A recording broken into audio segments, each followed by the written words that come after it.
뭐가 그렇게 어렵습니까? 그런데 왜 아까 실적치라고 답변하는데? 영원한 밀방 당원입니다.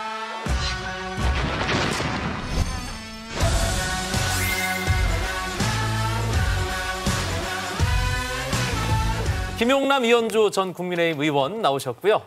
정봉주 전 더불어민주당 의원, 박원석 전 정의당 의원도 함께합니다. 네 분 반갑습니다. 안녕하세요. 네. 어서 오십시오. 네. 반갑습니다. 네 분 다 참 안타깝게도 직이 없어서 직을 걸고 토론은 못할 것 같고요. 네. 혹시나 이해관계가 얽힌 토론이 이어지면 또 안 되거든요. 이해 충돌 방지해야죠. 그렇습니다. 예. 혹시나 그 양평 근방에 땅이 있는 분은 바로 이실직고를 좀 부탁을 드리겠습니다. 제가 안산 땅은 많죠. 아, 안산 땅 많아요? 예. 그 왜 많아요? 그 사질 않았으니까요. 예? 지금 안산 땅. 예. 지금 이게 웬일입니까? 야, 지금 3주 만에 나오셔가지고 지금 땅도 알겠습니다. 없고 땅이 있는 처가도 없고 땅 없고 땅 있는 처가 없고. 양평과 관계 있는 거는 양평 해장국을 제가 좋아하는 거 같아요. 네. 아유, 소박합니다. 예, 고맙습니다. 아재들 큰일 났네요 오늘. 그럼 편안하게 가도 될 것 같아요. 예, 바로 예. 한번 가보죠. 윤석열 정부는 처가 땅 종점을 원합니다. 이것이 심플한 본질입니다. 합정 처가입니다. 대통령실의 입을 왜 자물쇠로 채웠는지 정말 궁금합니다. 유행가처럼 어서 말을 해, 어서 말을 해, 어서 말을 해보라고. 김건희 로드 이런 게 국정농단 아닙니까? 무슨 로비 여력이 어디겠어요? 누가 전화 한 통 했고 누가 누구를 만났고 이런 게 전혀 없잖아요. 민주당 자체가 저는 정치 오염수 집단으로 변질됐다고 봅니다. 시간이 갈수록 민주당 쪽 인사들이 땅 투기 의혹만 더 커지고 있습니다. 이리 가면 군수 땅, 저리 가면 총리 땅, 요리 가면 실장 땅이라는 말이 나올 지경입니다. 민주당이 똥불을 찬 겁니다.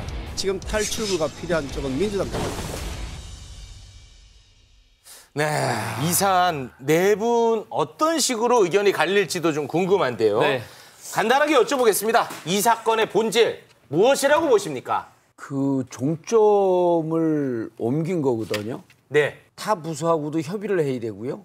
그 내에서 몇 번에 걸쳐 소위원을 걸쳐야 됩니다. 종점을 변경시킨 근거가 나와야 돼요. 근데 지금 왜 종점을 변경시켰냐라고 야당이 물으니까 첫 번째는 7월에 양평군이 요청했다 그랬다가 네. 지금은 5월에 용역회사 설계회사가 바꾸라 그랬다가 이렇게 답변하고 있거든요. 네. 이게 설명이 안 되는 거예요. 그러니까 이거는 제가 보기에는 종점을 바꾸라고 누군가가 원했던 쪽이 있었던 거예요. 그리고 국토부 내부의 정상적인 절차로 보게 되면 바꿀 수 없는데 바꿔진 겁니다.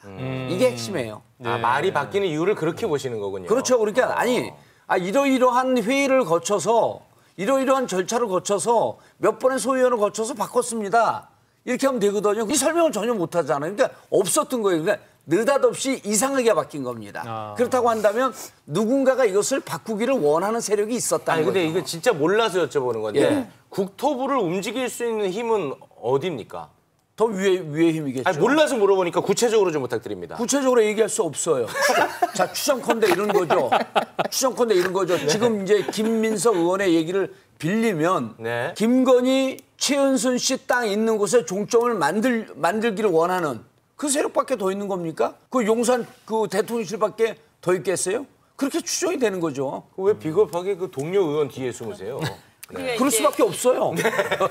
이현주 의원님. 네.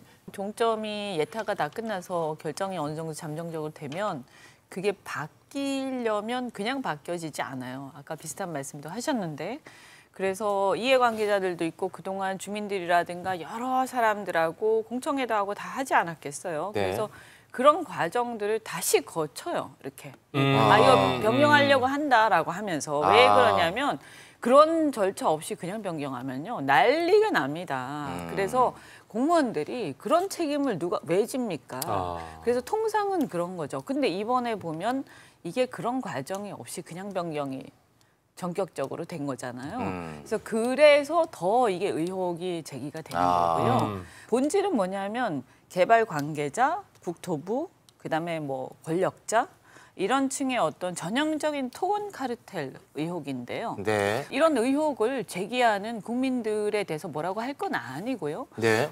정부에서 이 부분에 대해서 해명하셔야 돼요. 설득력 있게 해명을 하든지 만약에 본인이 봐도 이게 설득력이 없다. 네. 그러면 뭐 감사 청구를 하든지 이렇게 해서 정식으로 이것을 네. 절차를 밟으시면 되는 거예요. 지금까지 나오고 있는 이런저런 이야기로는 아직까지는 설명이 안 된다는 입장이신가 보군요. 아직까지 설명된 건 없죠. 네. 그냥 백지화한다는 얘기만 있죠. 사실 본질은 심플한데요. 이 고속국도 노선이 불투명하게 변경이 된 겁니다. 핵심은 불투명하다는 거예요. 그러다 보니까 설명이 안 되는 거죠. 작년 5월 이전에는 적어도 지금 대안으로 제시된 강상면을 종점으로 하는 그 노선 변경안이 등장한 적이 없습니다. 공식적인 의사결정 라인에 어디에도. 작년 5월에 갑자기 등장을 한 거예요. 그리고 그 뒤에 마치 이게 시나리오를 만들어 가듯이 양평군의 국토부가 공문을 보내가지고 의견을 조회하고 그때만 해도 양평군은 원안에 가까운 예타 통과 노선에 가까운 일안을 우선적인 안으로 제시를 하고 강상면으로 종점이 바뀌는 안에 대해서는 경제성 평가도 필요하고 돈도 더 많이 든다. 부정적인 코멘트를 달아서 보냈는데 네.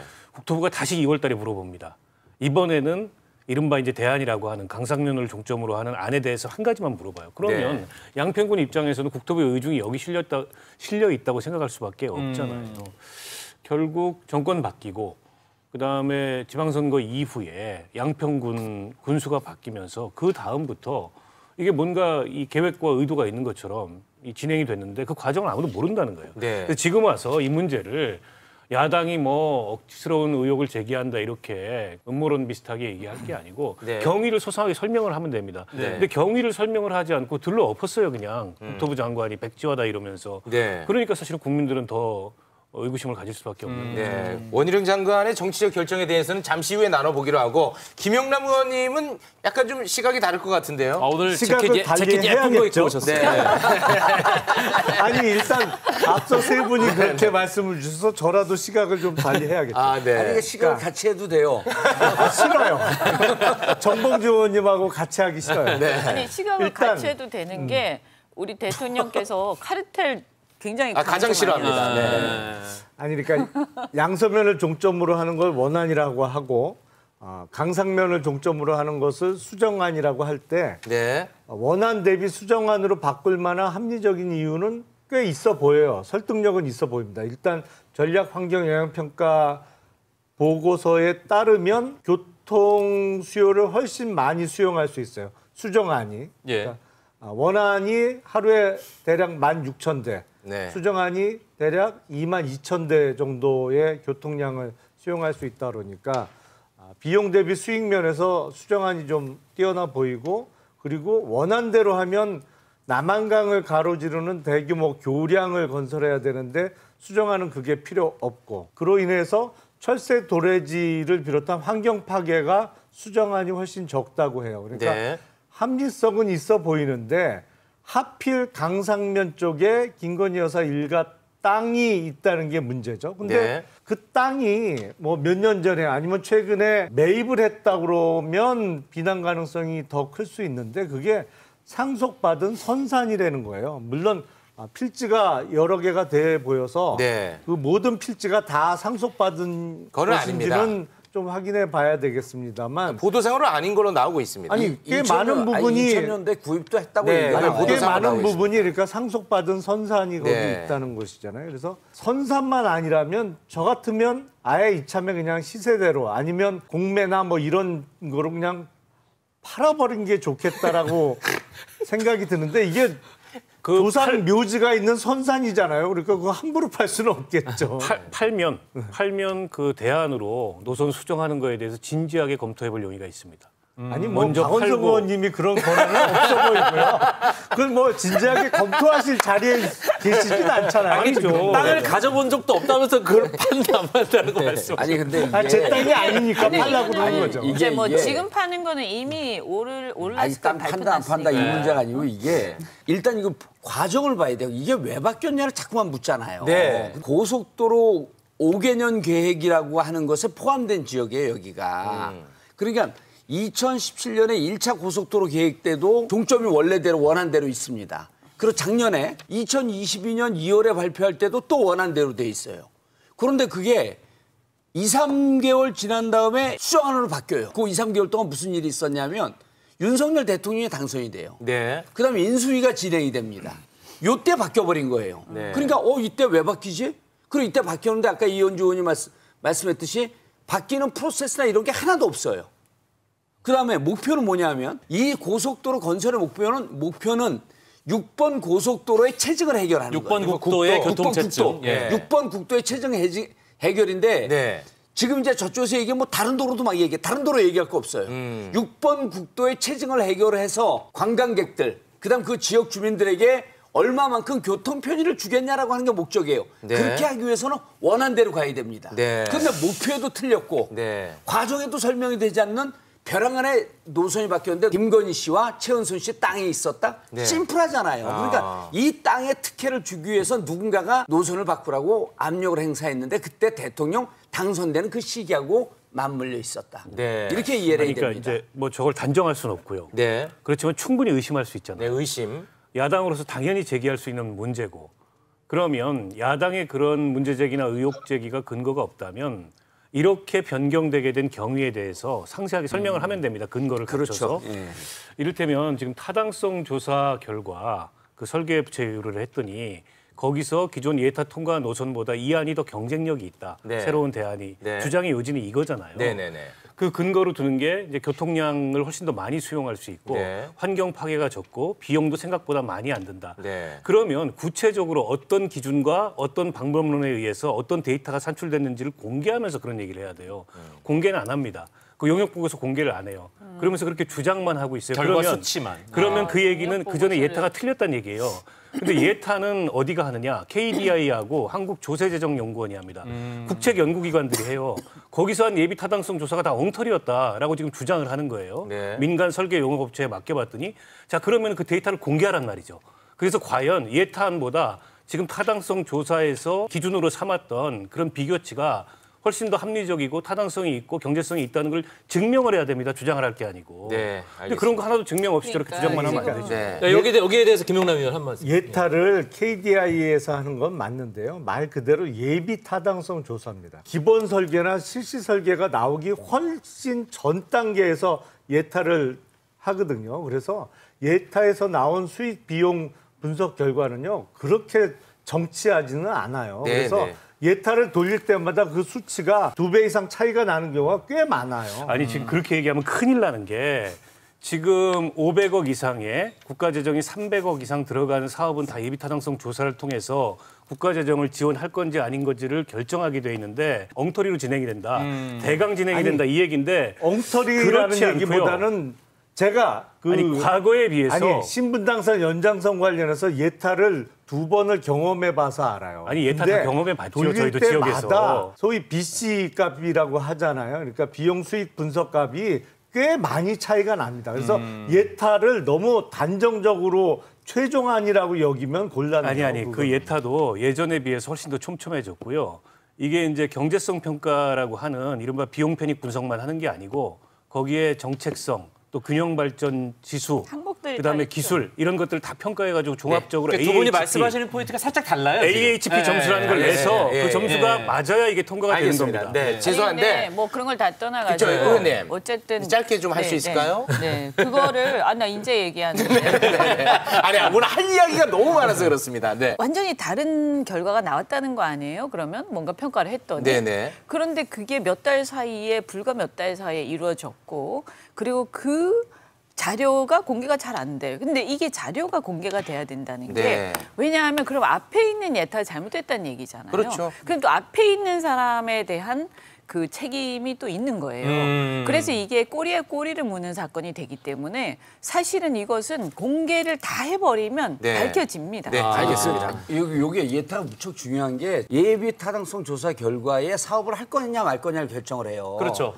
여기가 턱걸이로 합격됐어요. 양평이. 왜냐하면 그전에 예비 타당성 조사하게 되면 KDI하고 조세연구원에서 경제성만 평가를 하고 있었는데 그렇게 되다 보면 사람 많은 지역만 경제성 있는 지역만 선정이 됩니다. 그래서 지금은 사회성, 정책성 이런 거 다 평가가 돼요. 그래서 여기 양평이 턱걸이로 간신히 됩니다. 그런데 아까처럼 예비 타당성 조사할 때마다 이렇게 결과가 달리 나오잖아요. 이건 문제가 있다고 사업 선정이 안 돼요. 네. 여기 선정이 됐거든요. 네. 아주 촘촘하게 꼼꼼하게 됐다는 거예요.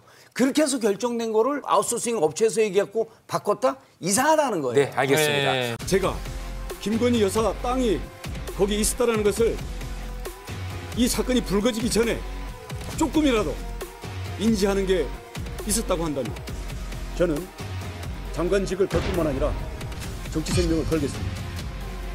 백선엽 장군을 친일파라고 지금 거기 위원회에서 규정을 해놨지 않습니까? 그렇죠. 제가 공부를 해보면 해볼수록 이분은 친일파가 아니에요. 네. 제가 제 직을 걸고 이야기를 할 자신이 있습니다. 저는 법무부 장관 직 포함해가지고 제가 뭘 앞으로 어떤 종직이라든가 뭐 다 걸겠습니다. 의원님 뭐 거시겠습니까? 거시는 걸 좋아하시잖아요. 네. 다들 거세요. 원희룡, 박민식, 한동훈 장관이 직을 건다. 뭐 이런 발언을 지금 많이 하고 있는데. 근데 저 발언의 순서는 역순이에요. 네, 맞습니다. 한동훈 네. 장관이 제일 먼저. 한동훈 장관이 제일 먼저 했고 그다음에 네. 박민식 장관, 네. 원희룡 장관 이렇게. 그거 중요해요, 그게? 중요한 게 왜 그러냐면 왜죠? 한동훈 장관이 저러니까 멋있어 보였나 봐요. 전부들 쫓아가고 있는데 따라하는 거예요? 폼이 안 나요, 뒤로 갈수록. 뒤로 갈수록. 그런데다가 저는 원희룡 장관이 왜 이렇게 화를 내는지 모르겠어요. 네. 저 문제를 가지고. 아니 본인이 7월 3일 날 그때는 화 안 냈어요. 정무적 고려가 부족했다. 이 늘공들 문제다. 원점 재검토하겠다. 갑자기 화를 내면서 백지화하겠다고 하는데 백지화할 권한도 없어요. 이게 법정 계획에 따라서 추진된 사업이거든요. 장관의 권한이 아니에요. 장관 권한이 장관이 아닙니다. 어떻게 왜냐하면 백지화해요? 그 권한이 없어요? 국가도로망 종합계획이라는 못합니다. 법정 최상위 계획에 따라서 고속도로 건설 계획을 5년마다 한 번씩 발표를 해요. 법정 계획을 어떻게 장관이 자기 마음대로 뒤집어 엎습니까? 그래요? 다만 사업의 시기만 달라질 뿐이에요. 시기가 늦춰질 거예요. 저렇게 되면은. 때문에 백지화라는 말이 사실은 맞지가 않고요. 또 국정운영을 어떻게 저렇게 감정적으로 합니까? 야당이 좀 문제 제기한다고 백지화시키기 시작하면 앞으로 국책사업 다 야당이 의혹 제기하면 백지화시킬 건가요? 제가 보기에는 정치적으로 너무 무리한 얘기를 지금 원희룡 장관이 하고 있는데 왜 저럴까 과연? 네. 누구한테 혼이 났길래 저럴까? 이런 생각밖에 안 드는 거죠. 추측은 하지 마시고 예. 저도 그 부분은 좀 아쉽게 생각을 해요. 그러니까 원희룡 장관의 야당으로부터 반대당하고 또 의혹 제기 받는 거는 일종의 집권 세력의 숙명이라고 저는 생각을 해요. 그러니까 경부고속도로는 돈 없어서 안 된다고 그랬고 인천공항은 갯벌하고 환경 파괴 때문에 하면 안 된다고 그랬어요. 당시 야당이. 그리고 KTX 고속철도는 저거 정권에서 분명히 프랑스 떼제베에서 리베이트 받으려고 저 사업한다고 반대했거든요. 하지만 최대한 설명하고 그게 정말 국가와 국민에게 필요한 사업이라면 해야 돼요. 네. 저는 저 부분은 이제 백지화 발언 부분은 대단히 좀 아쉽게 생각합니다. 그거 왜 그랬다고 보세요? 왜 그랬다고? 글쎄요, 왜 그랬을까요? 아니 아까 안산땅부터 좀 이상해요. 아니 근데 저게 이제 원희룡 장관이 제가 보기엔 이제 감이 떨어진 것 같아요. 감이 떨어진 것 같은데. 아니 왜 감이 떨어져? 삼선 의원의 재선 도지사에 도지사 갔다 왔잖아요. 네. 도지사 갔다 왔고 감 떨어진 사람은 그 전에 홍준표 경남도지사 갔다 감 떨어지고 일단 갔다 오면 감이 떨어지는데 중요한 건 뭐냐면 자 공무원들에게 제가 확인을 해봤어요. 뭐라 그러냐면요. 이걸 어떻게 백지화합니까? 이건 지금 홀딩된 상태예요. 백지화가 아니에요. 멈춰 있는 상태입니다. 지금 용역을 하면서 진행되고 있는 부처들이 있거든요. 거긴 계속 하고 있습니다. 움직이고 있어요? 움직이고 있죠. 이거 어떻게 멈춰요? 그래요? 아니 외주 준 것도 있고 그런데 이거 어떻게 멈춥니까? 그래요? 자, 이제 직을 건다는 표현을 하면서 세게 나갔단 말이에요. 그러니까 보니까 자, 이 부분에 대해서 무언가 문제 있다라고 하는 것을 본인이 직감적으로 아는 거죠. 그렇게 되면 우리말이 그러잖아요. 똥 낀 사람이 승낸다고. 방귀 낀 사람. 방귀 낀 사람이 승낸다고. 똥 낀 사람들은 그것도 표현이 있어요. 고용 방송입니다. 그래서 제가 보기에는 원희룡 장관이 이 부분에 대해서 뭔가 본인들이 심각한 문제가 있다라고 하는 부분에 대한 인식이 있어서 저렇게 과도하게 화를 낸 거예요. 덮으려고. 근데 그래서 이 문제가 더 커졌습니다. 이현주 의원께 발언권 드리겠습니다. 백지화 문제는요. 이게 장관이 마음대로 할 수 없어요. 그러니까 국책 사업이잖아요.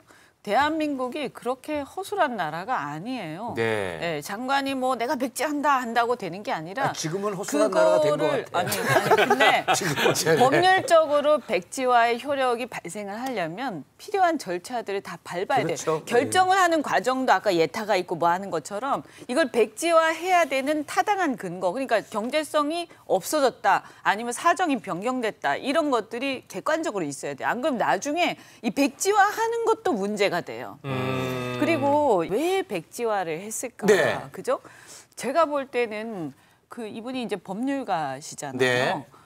여러 가지 상황상 네. 본인이 장관직에 있는 과정 이 동안에 네. 이걸 진행하는 게 본인 입장에서는 정치적으로 바람직하지 않다 이렇게 판단하신 것 같아요. 아까 비슷한 맥락. 다칠 것 같은 거예요. 그러니까 정치적 부담이 있었다고 본다는 거죠. 나름의 아마- 손익 계산을 했을 것이다. 아마 이제 제가 볼 때는 일단 이렇게 해서 백지화 선언해놓고 중단시키고 네. 본인은 이제 장관 그만두고 정계를 복귀하겠죠. 아, 그렇게 보시는 거군요. 네, 그럼 나중에 이제 본인은 어쨌든 이게요 중요한 게 착공이 되고 나면 돈이 많이 들어가요. 그렇죠. 그때 가서 만약에 문제가 밝혀지면요, 네. 이거는 걷잡을 수 없이 돼요. 네. 근데 지금은 아직 착공 안 했잖아요. 네네네. 아니 만약에 문제가 있는데 밀어붙여요. 문제가 있다고 본인이 판단했어. 네. 근데 밀어붙여. 사업을 그럼 진행해. 사업을 진행해. 누가 책임집니까? 본인이 책임져야 돼요. 아. 직권 남용이라든지 직무 유기라든지 어쨌든 본인이 다 책임을 져야 됩니다. 아, 거기서 말하는 책임은 법적 책임을 말씀하시는 법적 거예요? 책임이죠. 아. 이거요. 문제가 있다고 본인이 봤어. 파고 들어보니까 문제가 있는 것 같아. 근데 밀어붙여. 대통령의 뜻을 거스르고 있는 거네요, 지금? 대통령이 누구예요? 두 분 말을 하지 마시고요. 예, 방송 끝나고 말씀하세요. 예, 윤석열 대통령이 해외 순방 중에 전자 결제까지 하면서 시급하게 처리한 일이 있습니다. 바로 TV 수신료를 분리징수하는 시행령을 제가한 건데요. 관련해서 한덕수 국무총리가 입장을 밝혔습니다. 먼저 들어보시죠. 수신료를 전기요금에 통합해서 받는 것은 그거는 분명히 편법이고 저는 올바른 방법은 아니다. 국민들의 절대 다수는 이 수신료를 전기요금이라는 그런 공공요금에 넣어서 징수하는 것은 옳지 않다는 생각이 굉장히 압도적이기 때문에 분리징수는 우리 정부로서는 채택을 하는 것이 옳다. 오늘 정부의 결정 어떻게 보시는지 살살 부탁드립니다. 이게 30년 됐잖아요. 네. 94년부터 시행을 해왔으니까 이렇게 오랫동안 풀리지 않은 이유가 있단 말이죠. 근데 이 문제를 어쨌든 공영방송에 대한 압박 수단으로 이렇게 활용하는 듯한 의도가 보이는 건 유감이고요. 그리고 절차적으로도 좀 문제가 있어요. 어쨌든 공영방송의 재정에 부담을 주는 거는 방송법상 법률로 하도록 되어 있는데 네. 시행령으로 하는 게 과연 이게 타당하냐. 그리고 이게 방통위에서 야당 위원들 퇴장한 상황에서 여당 위원들끼리만 통과를 시킨 것도 절차적 흠결에 해당하기 때문에 방통위 두 분이서 그러니까요. 네. 제가 세 분 보기에는 중에 한 분 퇴장하고 두 분이 분리징수에 대한 네. 여러 가지 의견이 있을 수 있다고 생각합니다. 저는 뭐 찬성 의견도 꽤 높을 거라고 생각해요. 네. 그런데 의도 그리고 이걸 추진하는 절차와 방식 이거는 상당히 문제가 있다. 개인적으로 절차에 대한 지적을 해주셨습니다. 제 기억으로는 지금은 집권 여당 쪽에서 분리징수를 추진하고 있습니다만 더불어민주당이 과거에는 또 수신료 거부 운동을 한 적이 있어요. 아니, 맞습니다. 네, 네. 최근까지 했습니다. 법안도 발의한 적이 있어요. 그러니까요. 예, 맞습니다. 그러니까 제가 보기엔 이 정도로 양쪽으로부터 문제지가 있었으면 진작에 KBS가 자정 노력을 했어야 돼요. 그리고 공정성 시비에 시말리지 않을 만한 네. 어떤 가시적인 조치가 진작에 나왔어야 됩니다. 그러니까 편향적이다. 이 얘기를 번갈아 가면서 한 거예요, 지금. 그러니까 KBS의 자체적인 노력도 좀 부족한 것이 아닌가 싶어요. 이후에 두고두고 법적 문제가 될 거라고 하는데 선례가 또 있어요. 그러니까 MB 시절에 국회에서 과반수 의석을 확보하지 못하니까 법을 통과를 못 시키니까 시행령으로 모법을 뛰어넘는 짓을 자꾸 했었어요. 그리고 그게 두고두고 그게 그 불법적이고 위법한 행위니까 해서는 안 된다 그랬거든요. 네. 이번에 또 어떻게 됐냐면 여소야대 정국이니까 이것을 어떻게 할 수 없으니까 시행령을 바꿔갖고 모법을 또 뛰어넘습니다. 이거 해서는 안 되는 거거든요. 이거 나중에 분명히 이거 책임져야 됩니다. 네. 예를 들어서요. 본인들이 보기에 시행령 이거 분리징수하는 게 맞아요. 방송법을 바꾸면서 그다음에 시행령을 바꿔 나가는 과정을 그 순서를 정확하게 밟았어야 됩니다. 한덕수 총리가 얘기하는 게 다 불법적인 얘기만 하고 있는 거예요. 방송법에는 저분 주장과 반대로 되어 있습니다. 방송법 시행령에도 반대로 되어 있어요. 이 존재하고 있는 법을 무시하는 발언을 국무총리가 하고 있습니다. 네. 그럼 어떻게 얘기해야 되냐면 KBS 문제 있습니다. 그다음 통합징수하는 건 문제 있습니다. 그렇기 때문에 이거 분리징수해야 됩니다. 그런데 우리가 여소야대이기 때문에 지금 못합니다. 안타깝지만 이 잘못된 정책을 바로잡기 위해서 이번 총선에서 다가오는 총선에서 KBS를 바로잡기 위해서 여대 야소를 만들어 주십시오. 이러고 호소하는 게 정치인 거거든요. 지금 이렇게 편법적인 방법으로 이걸 해결하려고 해요? 완전히 잘못된 거죠. 아니, 그러니까 지금 법을 다루는 사람들이 불법적인 행위를 앞장서서 지금 하고 그 있는 말씀은 거예요. 조금 사실과 다른 측면이 있어요. 그러니까 방송법 64조에 나오는 TV 수상기 보유자의 수신료 납부 의무는 그대로 있습니다. 다만 징수 방법을 대통령령에 정해져 있던 걸 그걸 바꾼 거예요. 그러니까 법을 위반한 거는 지금 아니에요. 그러니까 그 지금 수신료는 말씀하신 거는 수상기를 가지면 반드시 내야 한다는 게 그렇죠. 방송법에 있는 네, 것이고 그러니까 통합 징수할 수 있다를 통합 징수할 수 없다라고 시행령을 바꾼. 그러니까, 그러니까 지금 법을 위반한 거는 없어요. 사실은 여야가 어떻게 되냐에 따라서 계속 서로 바뀌어 왔어요. 근데 이거는 정파성을 떠나서 원칙을 가지고 우리가 이렇게 지켜보면 수신료를 갖다 전기요금에 합산해서 징수를 하다 보니까 국민들은 전기요금 내면서 자신들이 이거에 대해서 이의를 제기하기 어려울 정도로 그냥 합산해서 저절로 내줘버리는 그렇습니다. 거예요. 그러니까 이 문제는 사실은 공정거래법상 끼어 팔기에 해당이 돼요. 그래서 이거는 제가 볼 때는 불공정한 징수입니다. 방식 자체가. 그런데 문제는 뭐냐면 당장 이렇게 분리징수가 되면 KBS가 이런 과정을 통해서 그러니까 사실은 제대로 분리징수를 해서 받게 되면 이게 익숙하지 않기 때문에 국민들이 그래서 당분간은 징수하는데 좀 어려움을 겪을 겁니다. 그러면 재정적 굉장히 어려움이 있을 거고요. 그래서 제가 볼 때는 정말 대통령께서 이게 제대로 이렇게 정착되기를 원하신다면 사실은 KBS 내부의 어떤 자구책 이런 것들을 좀 달라라고 하면서 협의를 해서 시간을 가지고 한 1년 정도 이렇게 해가면서 결정해야 되는데 이번에 문제는 방식에서 완전히 무슨 돌격대장 하듯이 막 때려잡기식으로 해버린 거예요. 저는 그것은 좀 문제가 있다. 그러니까 이게 시행령을 개정하더라도 뭐 입법 예고 기간도 주고 입법 의견 수렴을 줬죠. 짧게 수 있는 줬죠. 아주 짧게 줬어. 한 달 만에 한 겁니다 지금. 그 내부적으로 어쨌든 그 충격을 흡수할 수 있는 대책을 마련할 수 있는 그런 시간을 주고 나서 하면 모르겠는데 이건 뭐 당장 내일 안 하면 큰일 나는 것처럼 전격적으로 밀어붙여서 하다 보니까 결국 이렇게 되면은 KBS는 이로 인해서 발생하는 그 수입의 감소가 있잖아요. 그에 따르는 재정적 부담으로 인해서 공영방송의 역할을 축소하든가 아니면 다른 재구책을 세워야 되는데 그게 전체 어쨌든 공영방송의 말하자면 공적 기능에 지장을 줄 수도 있고 또 방송 광고 시장에 여러 가지 부담이 발생할 수 있는 거거든요. 그런 문제에 대한 정책적 고려가 따라와야 되는데 너무 이게 무슨 작전하듯이 밀어붙이기만 하고 있다. 이런 점은 이제 충분히 비판받을 소지가 있다고 보고요. 근데 이걸 이제 법률적 다툼으로 어쨌든 KBS에서는 헌법재판소 가져가겠다. 그 결과가 어떻게 나올지는 저희가 예단할 수가 없습니다. 그러나 그 법률적 다툼의 결과와 무관하게 이걸 정책적으로 풀어야 돼요. 지금부터. 뭐 KBS는 이대로 앉아 있으면 한 4분의 1로 준다는 거 아닙니까? 아유, 심각합니다, 지금. 그러면 이게 유지가 안 돼요. 유지가 안 되면 어떤 대책을 취해야 되는데 뭐 구조조정을 하거나 아니면 기존에 했던 프로그램들을 뭐 한 반으로 줄이거나 여기 이제 뭐 진행 외부 이런 패널 이런 사람들 다 못 나오게 하거나 여러 가지 변화가 불가피한데 그게 과연 감당할 수 있는 변화냐는 거죠. 이 부분에 대해서 대책보다도 이런 거예요. 7천억 거치다가 한 3천억 거치고 전국적으로 1,000억밖에 안 거친다고 하면 결선이 4천억 나다가 그다음에 6천억 나면서 KBS 문 닫으라는 얘기거든요. 그러니까 방송에 재갈을 그 씌우는 거예요. 이런 식으로 해갖고 나하고 입장이 좀 다른 방송을 이렇게 잡는 게 이게 정치권이나 권력을 잡은 자들이 해야 할 일입니까? 이거에 대해서 직시를 해야 되는 거예요. 이 문제가 불거졌으니까 차제에 말이죠. 저는 대통령께서도 이런 것을 통해서 방송을 장악하겠다 이렇게 생각하시지 마시고 그동안에 우리 고질적으로 하죠. 저는 사실은 이 양쪽 진영을 다 경험하다 보니까 양쪽의 이 싸움이 이 방송도 진영화돼 있어요. 이거를 완전히 어떤 정권이 잡더라도 이 방송 장악하겠다 하는 것을 버리셔야 돼요. 네, 알겠습니다. 오늘 토론 내용은 진짜 좋은데 시간이 너무 많이 넘쳤습니다. 함께해 주신 네 분 대단히 고맙습니다. 고맙습니다. 고맙습니다.